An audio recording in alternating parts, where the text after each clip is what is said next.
Bienvenue sur Anasio, le podcast pour une enfance protégée. Je suis Sybille Dubost, consultante, coach certifié RNCP et thérapeute holistique pour enfants et pour adultes. J'ai à cœur d'intervenir tant pour les enfants que pour leurs parents victimes de perversion narcissique dans la bienveillance, la générosité et l'authenticité. Ma spécificité, c'est d'œuvrer par et pour une approche pluridisciplinaire, c'est-à-dire par un travail effectué ensemble avec des professionnels spécialisés sur le sujet de la perversion narcissique, tant sur le plan thérapeutique que sur le plan juridique. Dans cette série de podcasts Anasio pour une enfance protégée, découvrez des outils réalisés avec l'aide de spécialistes en vue d'agir selon 3 axes. Un premier axe pour identifier et comprendre tout ce qui touche à la perversion narcissique. Un deuxième axe pour s'en sortir par un accompagnement global, à la fois thérapeutique et juridique. Et un troisième axe en vue d'aller sur le chemin du bien-être. Le podcast est publié un mercredi sur 2 sur toutes les plateformes audio, Spotify, Deezer, iTunes, Apple Podcasts et sur mon site anasio.fr. Lors du précédent podcast, nous avons vu qui était le pervers narcissique. Aujourd'hui, je vous propose d'aller plus loin ensemble et de voir quel est son moteur, quelles sont ses armes, qu'en est-il de son attitude vis-à-vis de ses propres enfants, pour finir par quelques premières pistes pour se sortir de ses griffes.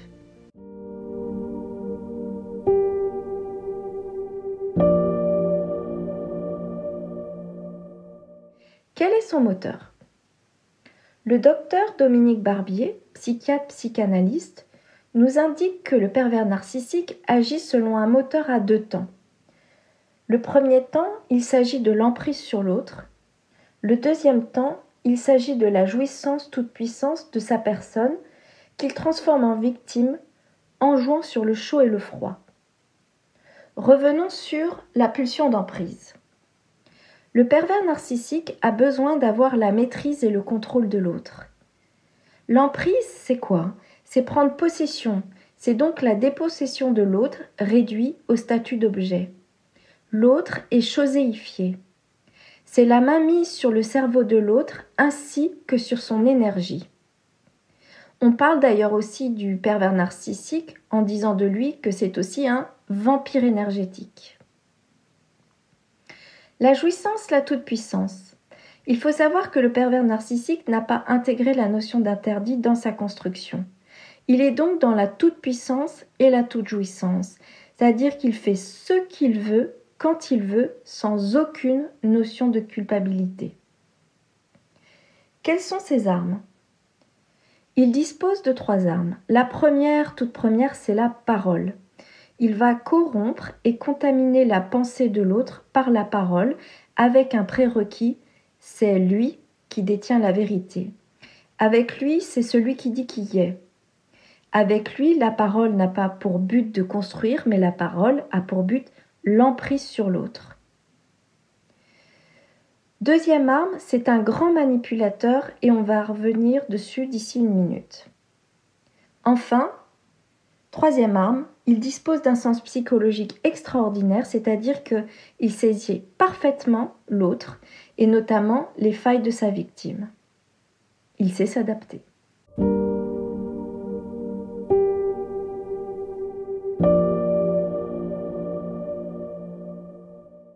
Qu'en est-il donc de son attitude vis-à-vis de ses propres enfants ? Quelle que soit la victime, que ce soit l'adulte, c'est-à-dire l'autre parent ou son propre enfant, il agit avec les mêmes moteurs, l'emprise et la toute-puissance, et avec les mêmes armes, la parole, la manipulation, selon un même schéma que l'on appelle le triangle de la manipulation ou encore le triangle de Karpman. Dans ce triangle manipulatoire, on trouve 3 rôles. Le rôle de bourreau, le rôle de victime et le rôle de sauveur. C'est un schéma qui s'exerce à 2, car pour qu'il y ait un bourreau, il faut une victime. Pour qu'il y ait une victime, il faut qu'il y ait un bourreau. Pour qu'il y ait un sauveur, il faut aussi une victime. Donc de la même manière que le parent victime, l'enfant va être placé dans ce même fonctionnement. Le parent pervers narcissique va exercer le rôle de bourreau en accusant l'enfant victime, en le culpabilisant, en le menaçant et en lui faisant peur. Il va avoir des propos du type « tu ne vaux rien »,« sans moi tu n'es rien ». Mais il peut aussi passer au rôle de victime, c'est-à-dire celui qui se dit en souffrance, en ayant des propos du type « tu ne peux pas me laisser seul »,« sans toi je vais souffrir », voire même « sans toi je vais mourir ».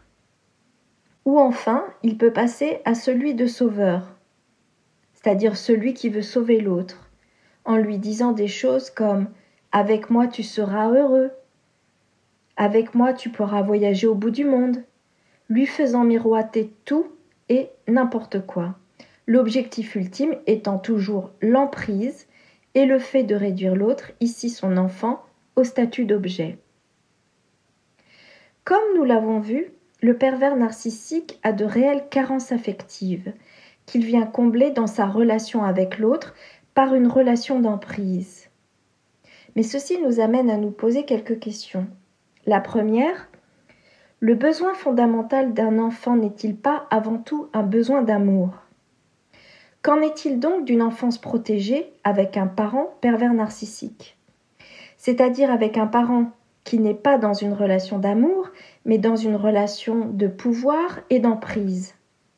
N'y a-t-il pas là un paradoxe avec les besoins même d'un enfant, et donc un danger à court terme certes, voire à plus long terme en ce qui concerne la construction et le développement psychique de l'enfant ?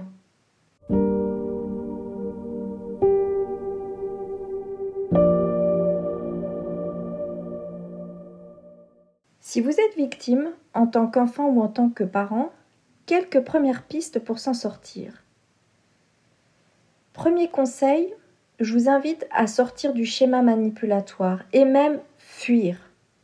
Le pervers narcissique peut difficilement changer car il s'agit en fait d'une construction de la personnalité comme nous l'avons vu dans le précédent podcast qui s'est faite avant l'âge de ses 5 ans.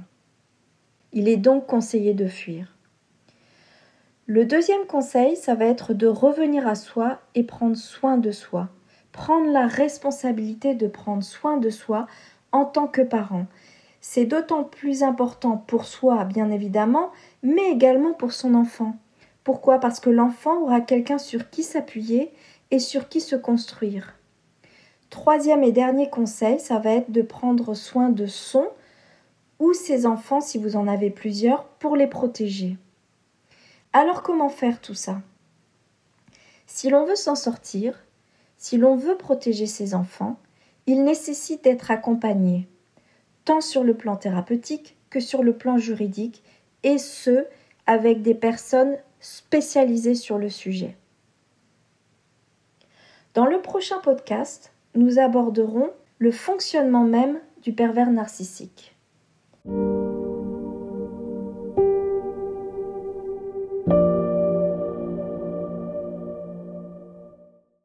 Merci à toutes les personnes qui nous écoutent.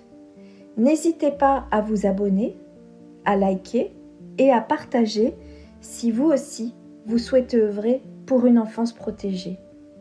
Vous pouvez suivre l'actualité du podcast Anasio pour une enfance protégée sur les pages Facebook et Instagram de Anasio ainsi que sur le site anasio.fr. Je vous dis à bientôt et merci pour votre écoute.